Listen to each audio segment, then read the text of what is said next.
boa noite, bom dia, boa tarde, boa noite. Estamos aqui para mais um Evangelho no Lar, como sempre fazemos todos os domingos. Vamos mais uma vez iniciar o nosso Evangelho,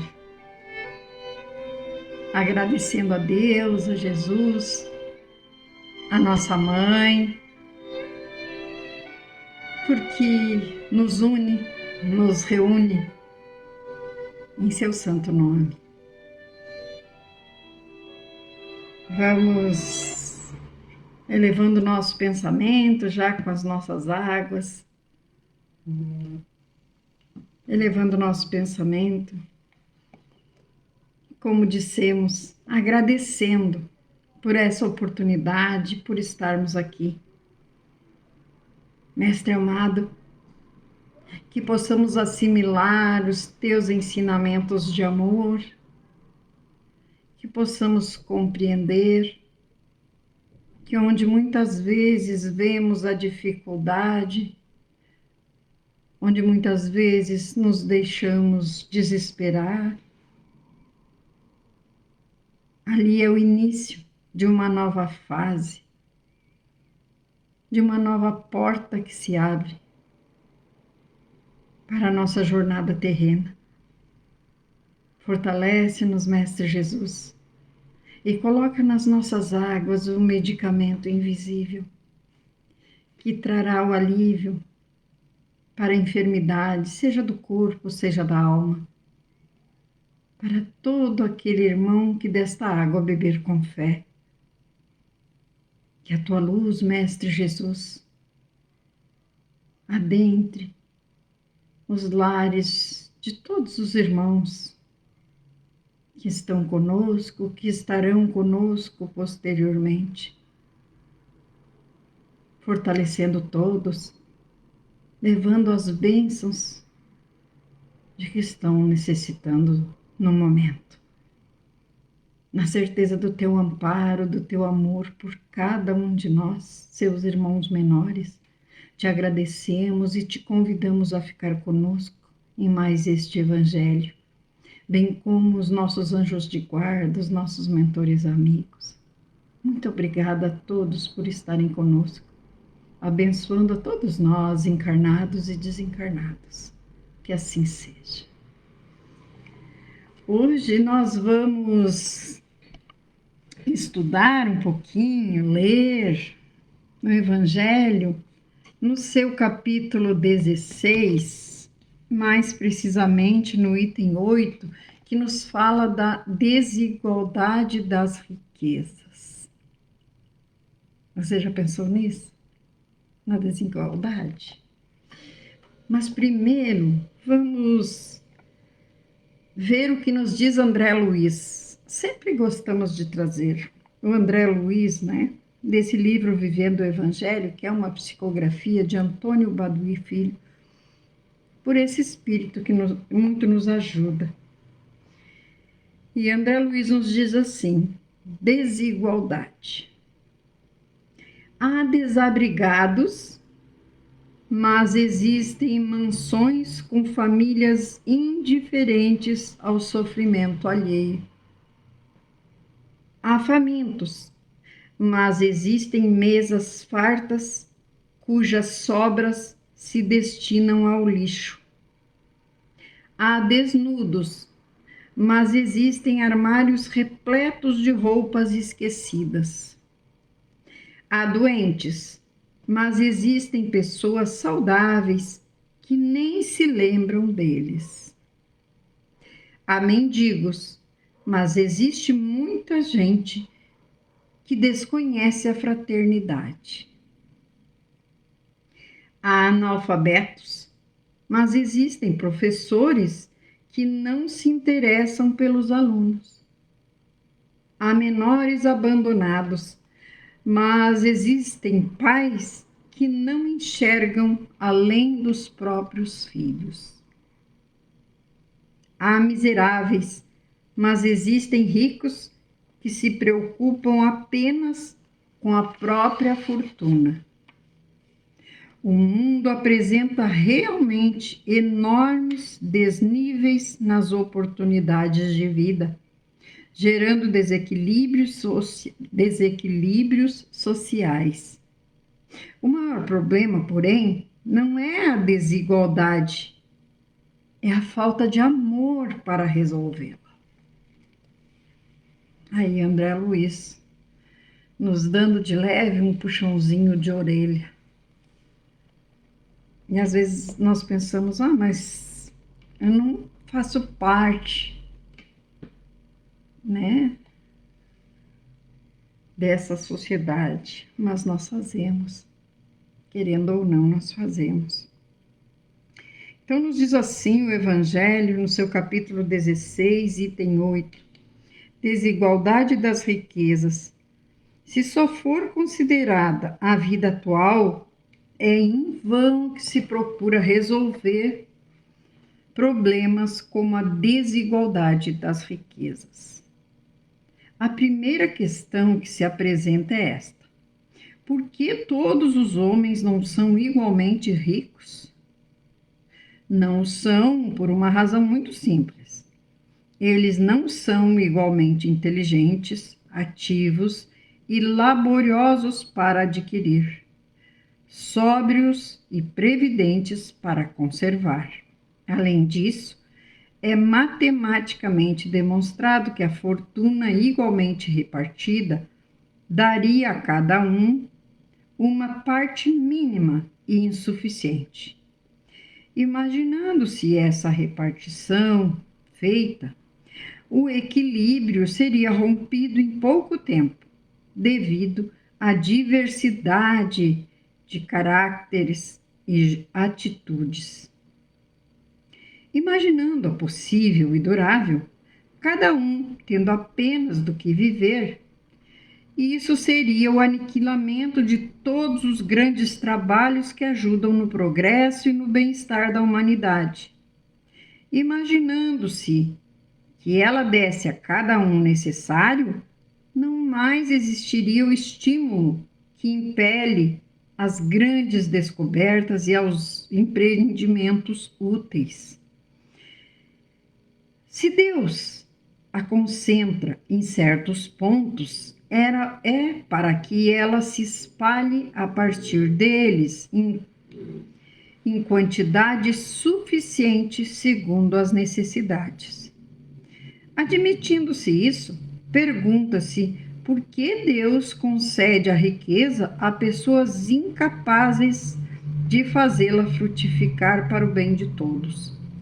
E aí também está uma prova da sabedoria e da bondade de Deus, dando ao homem o livre-arbítrio, quis que ele conseguisse, por sua própria experiência, distinguir o bem do mal, e que a prática do bem fosse o resultado de seus esforços e de sua própria vontade. Nós precisamos lembrar, queridos irmãos, que a riqueza é uma prova muito difícil, porque nos leva às tentações, às paixões, o orgulho, que muitas vezes nós temos adormecido dentro de nós, em grande quantidade, porque todos nós ainda temos dentro de nós o orgulho e o egoísmo. Isso é fato, nós não podemos achar que estamos fora, né? Mas a riqueza é uma prova bem difícil. E Deus dá para ver se nós vamos fazer o bem com a riqueza. Então, cada um de nós ou já foi, é ou será. Mas cada um de nós vai experimentar essa prova. E aí diz assim, né, que Deus dá para que, usando o seu livre-arbítrio, o homem faça bom uso dessa riqueza. O homem não pode ser fatalmente conduzido nem ao bem, nem ao mal, pois assim seria apenas um instrumento passivo e irresponsável, como os animais. Imagina se Deus nos colocasse uma fortuna nas mãos e ficasse nos dizendo, faz isso, faz aquilo, ajuda ali, ajuda lá, né? Ah, pois é, mas daí alguém pode dizer assim, mas eu já com a minha fortuna, eu coloquei uma empresa e eu dou empregos, eu estou ajudando, mas é além disso. Além disso, por quê? Porque esse emprego, o nosso irmão trabalha, vai receber o salário. Então, é uma troca, né? Não é a caridade, mas precisa ainda fazer a caridade. E Deus não diz, vai lá e faz isso. Nós precisamos usar o nosso livre-arbítrio para o bem. Então, por isso que diz assim: o homem não pode ser fatalmente conduzido nem ao bem nem ao mal, pois assim seria apenas um instrumento passivo e irresponsável como os animais. A fortuna é um meio de prová-lo moralmente, aquilo que falávamos antes. Mas como também é, ao mesmo tempo, um poderoso meio de ação para o progresso, Deus não quer que ela fique muito tempo improdutiva, e é por isso que a desloca incessantemente. Todos devem possuí-la para poder servir-se dela e provar o uso que saberá fazer. Aquilo que falamos também. Todos devem possuí-la. Fui, sou ou serei. Então não precisamos lamentar. Porém, como é materialmente impossível que todos a tenham ao mesmo tempo, e aliás, se todos a tivessem, ninguém trabalharia. Aí o progresso ficaria parado. Ficaríamos como? Prejudicando o aprimoramento do globo. Cada um a possui por sua vez. Quem não a tem hoje, já teve ou terá em uma outra existência. E quem a tem agora, poderá não ter mais amanhã. Quantos casos nós conhecemos, muitas vezes até de heranças. Coloca tudo fora, perde tudo, né? Há ricos e pobres, porque sendo Deus justo, cada um deve trabalhar a seu turno. A pobreza para uns é a prova de paciência e resignação. A riqueza para outros é a prova de caridade e abnegação. Lamenta-se com razão o infeliz uso que certas pessoas fazem de sua fortuna, as ignóbeis paixões que a cobiça provoca, e pergunta-se se Deus é justo em dar riqueza a tais pessoas. Se o homem só tivesse uma única existência, é certo que nada justificaria uma tal repartição dos bens na terra. Mas, se em vez de limitar a vista à vida presente, considera-se o conjunto das existências, vê-se que tudo se equilibra com justiça. É claro, se a gente pensar assim, ó, essa vida aqui, é só essa vida e acaba tudo, aí nós vamos achar assim, puxa vida, que Deus justo é esse? Que uns nascem na miséria e outros lá tão ricos, né? E uns ricos tão egoístas. Claro que tem aqueles ricos que são benevolentes, são humildes, caridosos. Não estamos generalizando. Mas nós sabemos disso. E se nós vamos considerar, como nos diz aqui o Evangelho, só a vida presente, nós não vamos compreender. Mas quando nós vemos a pluralidade das existências, as reencarnações, as vidas sucessivas, nós vamos ver que tem justiça sim. Então, por isso que eu tenho que procurar fazer o bem, o melhor que eu posso a cada dia. Porque eu não sei o dia da minha partida. Então, que eu saia daqui com a minha mala mais cheia do que quando eu aqui cheguei. Mas mais cheia de quê? Né? De bens, bens morais, de caridade praticada, de atitudes no bem. Porque é só isso que nós vamos levar. E é só isso que vai contar. Errar, todos nós erramos. Somos pequenos ainda, mesmo não querendo errar, às vezes nós erramos. Mas o importante é a gente pensar e agir no bem. o maior tempo possível das 24 horas do dia. E aí diz assim, então, considera-se o conjunto das existências, e quando nós consideramos o conjunto das existências, nós vamos ver que tudo se equilibra com justiça. Então, o pobre não tem mais motivo para acusar a providência e nem para invejar os ricos. E os ricos não têm de glorificar-se do que possuem, porque podem hoje estar muito ricos e amanhã paupérrimos. Porque quando aprover a Deus retirar aquela fortuna que não está sendo produtiva, ele retira mesmo, de uma forma ou de outra. Ele é todo poder, não podemos esquecer. Se se abusa da riqueza, não é através de decretos nem de leis suntuárias que se remediará o mal. As leis podem mudar momentaneamente o exterior, mas elas não podem mudar o coração. É por isso que só tem uma duração temporária e sempre vêm seguidas de uma reação mais desenfreada. A fonte do mal está no egoísmo e no orgulho.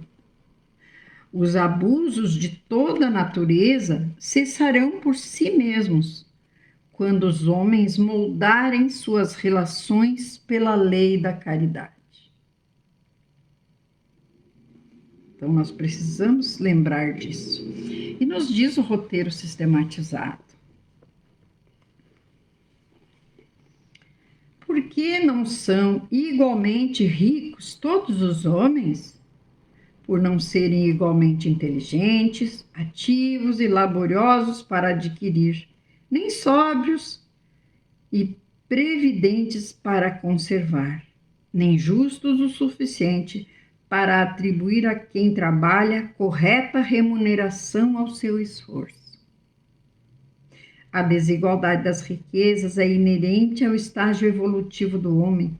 Só será resolvida à medida em que ele evoluir moralmente.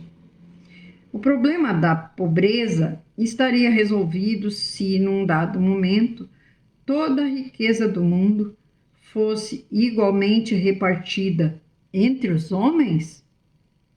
Não, pois a cada um caberia uma parcela mínima e insuficiente. Ademais, esta condição inicial de igualdade logo seria rompida pelas diferenças individuais, de sorte que alguns aumentariam seus haveres e outros perdê-los-iam. É, aliás, ponto matematicamente demonstrado que a riqueza, repartida com igualdade a cada um, daria uma parcela mínima e insuficiente.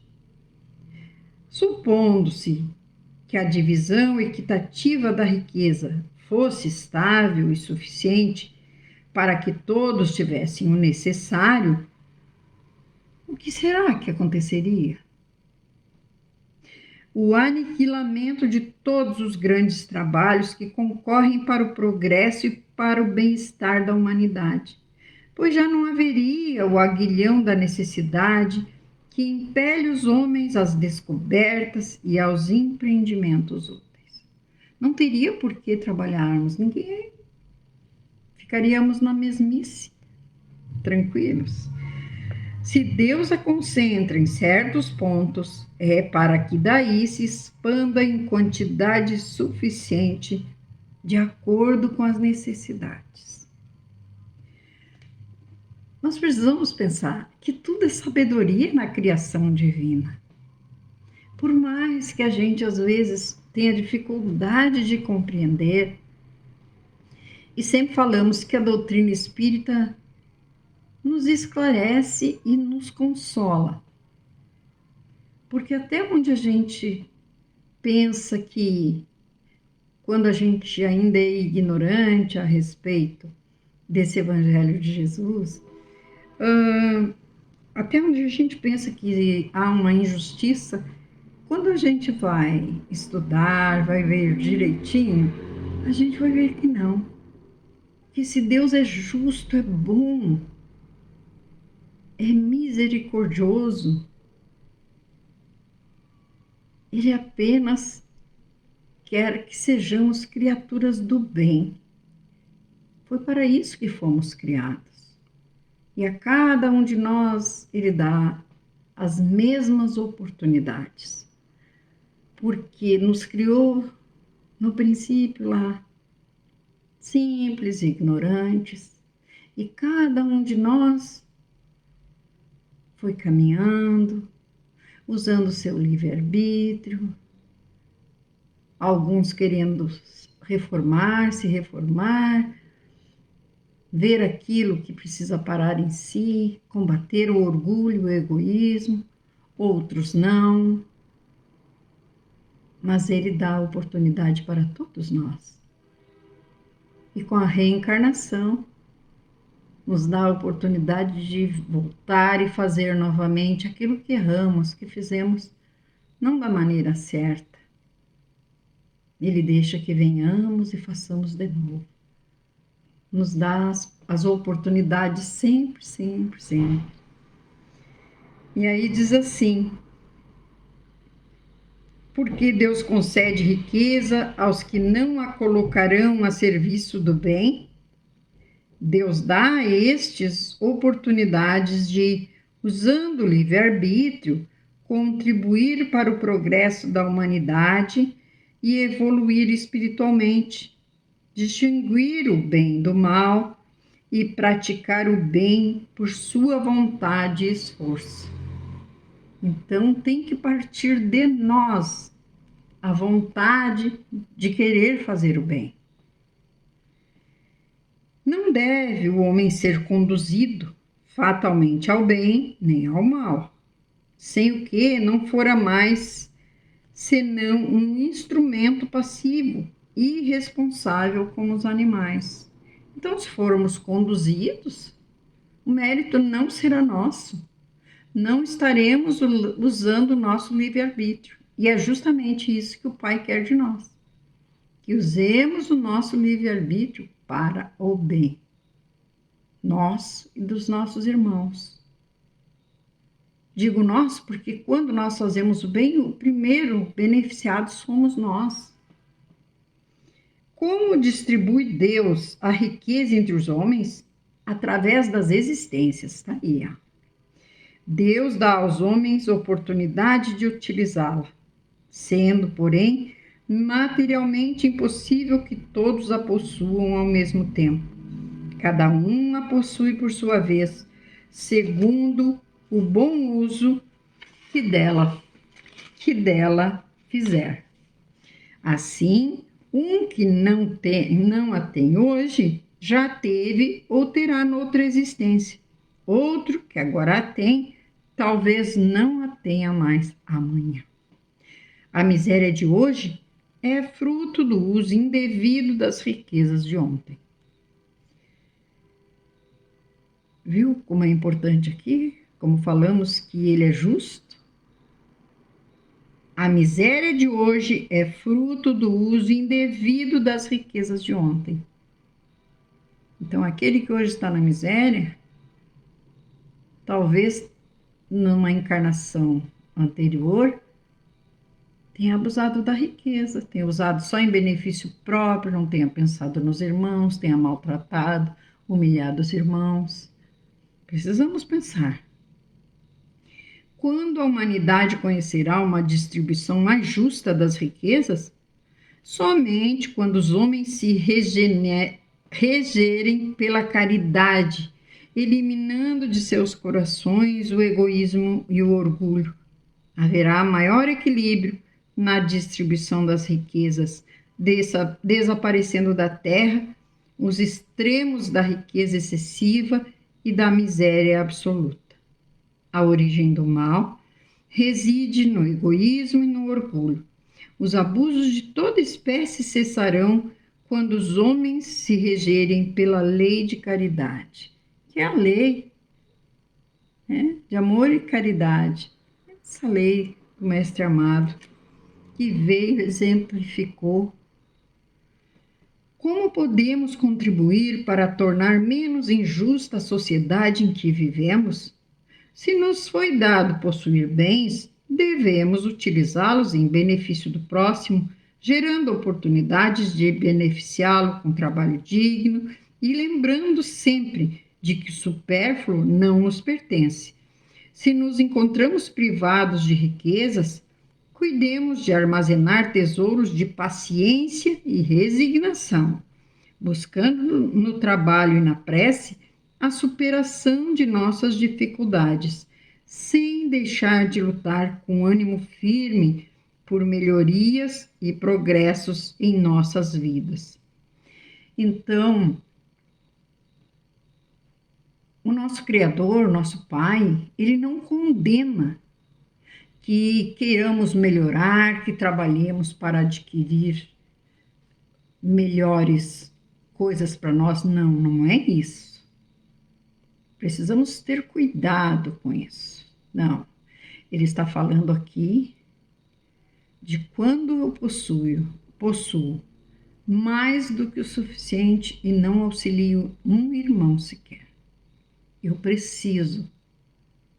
Fora da caridade não há salvação. Aprendemos isso, não podemos esquecer jamais. O que eu estou fazendo? Né? Então diz assim, o supérfluo não nos pertence. E aí diz assim, a pobreza é, para os que a sofrem, a prova da paciência e da resignação. A riqueza é para todos os outros a prova da caridade e da abnegação. Então, a miséria é uma prova, a riqueza também, mas bem mais difícil que a prova da miséria. Então, vamos pensar nisso, lembrar que esse Pai bondoso, amoroso, está sempre aí, cuidando de nós, cuidando dos seus filhos amados. Ele não nos colocou aqui para sofrermos, mas nós somos crianças mimadas, sempre falamos isso, não é? Vamos então encerrando mais um evangelho, lembrando que temos o atendimento fraterno no Messenger. Também pode ser deixado o nome daquele familiar que está enfermo. Fazemos as irradiações diárias, todos os dias às 6h20 da manhã. Entra uma irradiação, uma oração. Às vezes aquele irmão está tão perturbado, tão desesperado com seus problemas, enfermidades, que ele não consegue fazer uma oração simples. E as irradiações são isso. Orações simples, do coração, por todos os nossos irmãos em humanidade. Então vamos encerrando esse evangelho, agradecendo por quem nos assistiu, por quem esteve conosco, que não vemos, e por aqueles que nos assistirão posteriormente. Mestre Jesus, graças te damos por mais este momento, pelas bênçãos que recebemos, que a cada irmão foi direcionada, que a cada água, Mestre, sabemos que cada água recebeu o seu medicamento, que aquele irmão possa beber com fé, aquele irmão que estiver com alguma dificuldade, com alguma dor, seja da alma, seja do corpo físico, e possa sentir o alívio,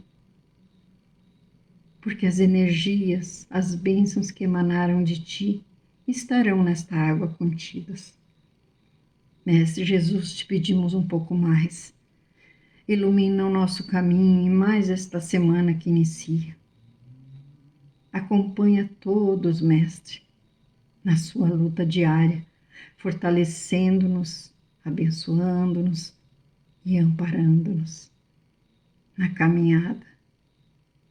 Mestre amado, visita os lares, orfanatos, asilos, hospitais, presídios, e te rogamos pelos irmãos que perambulam pelas ruas sem ter um lar para voltar. Os lares em desarmonia, Mestre amado, visita, leva o amor, o teu amor, a tua luz e a tua paz. Por tudo te agradecemos e dizemos: guia-nos hoje e sempre, Mestre amado. Que assim seja. Um beijo no coração. Até o próximo domingo, se Jesus permitir.